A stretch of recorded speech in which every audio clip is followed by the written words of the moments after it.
My name is Ezekiel. That was me 15 years ago. Those two are my co-workers, Samuel and Daniel.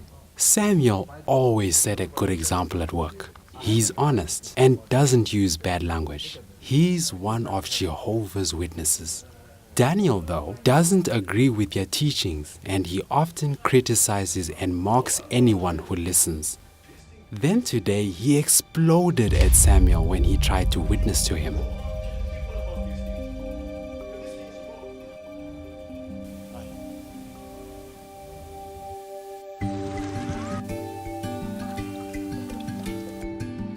Samuel always read the Watchtower and Awake during his lunch hour, often leading to Bible discussions.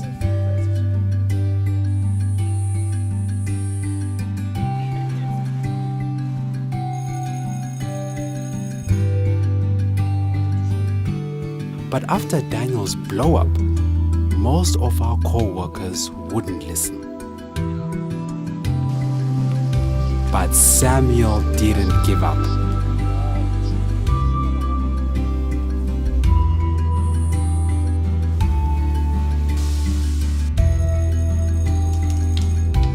He kept trying to speak to us about the Bible. He would always offer me the magazines. And while I was curious about them, I was afraid of what Daniel and others might think, so I never accepted.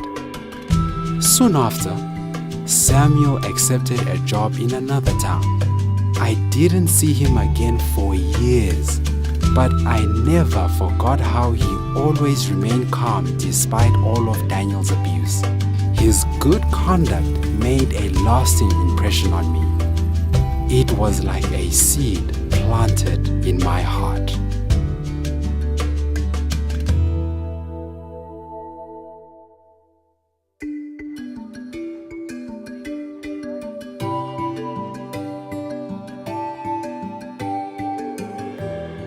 Years after that initial contact with Jehovah's Witnesses, my only son suddenly got very sick and died. My wife and I were devastated. While we grew up in a religious community, nothing we were taught could comfort us. Some in our church even said God took our son because he needed another angel. We were crushed.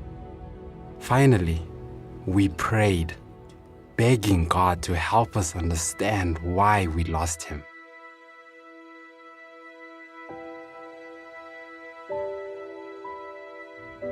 When we heard the knock at the door, we thought they were angels. It was a well-dressed couple offering the tract, "What Hope for Dead Loved Ones." Jehovah's Witnesses had knocked at our door before, but this time it was different. We listened intently as they used the Bible to explain how we could see our Johnny again. What comfort that brought. Then when they said they were Jehovah's Witnesses, I immediately thought of Samuel and his attempts to witness to me years ago. Is this what he was trying to tell me?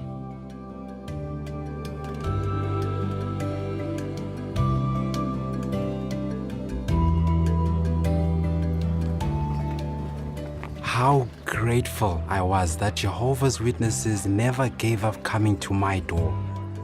That Jehovah God gave me another chance.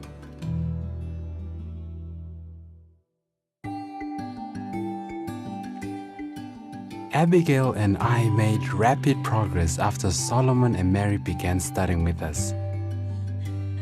Eventually, we qualified to preach, and later we were baptized.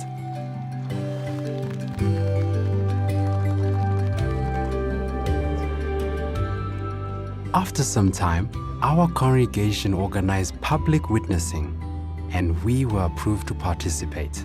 It was such a privilege to be united in the same work with our brothers and sisters around the world. But we really didn't enjoy it, because we weren't having much success.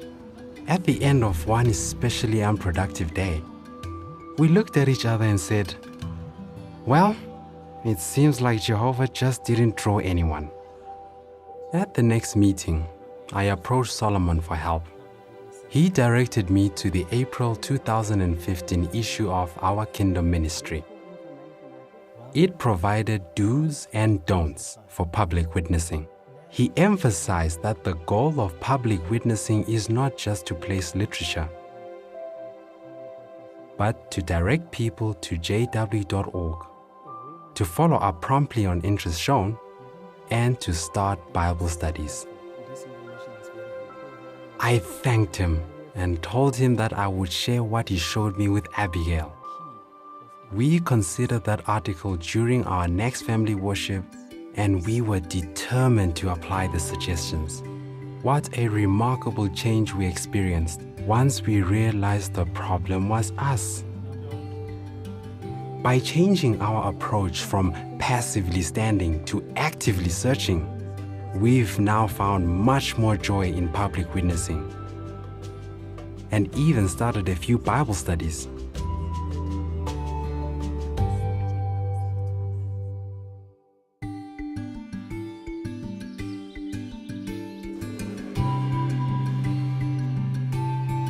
"15 years have passed since I first met Samuel, and so much has changed for us.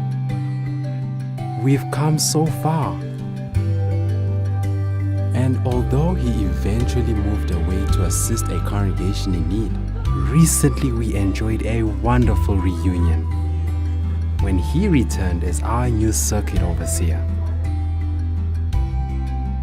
I looked forward to spending time with him in the ministry, but I was also a bit nervous because he was an excellent teacher, and I seemed to struggle at cultivating any interest I found. We stopped at one of my return visits. I invited him to the public talk, but he gave me the same excuse he always does. Then I gave him the latest magazine, which he added to his stack. Samuel asked me how long I'd been calling on Isaac and how many meetings he's attended. I said I'd been calling on him for several years, but he's never come to a meeting. He then asked if he was willing to accept a Bible study. So he showed me Acts chapter 13 verse 48. All those who were rightly disposed for everlasting life became believers. He kindly said maybe my time would be better spent searching for those who are truly hungering and thirsting for the truth. And while we shouldn't quickly give up on people, they should show signs of spiritual progress or appreciation. He then reminded me of my own experience.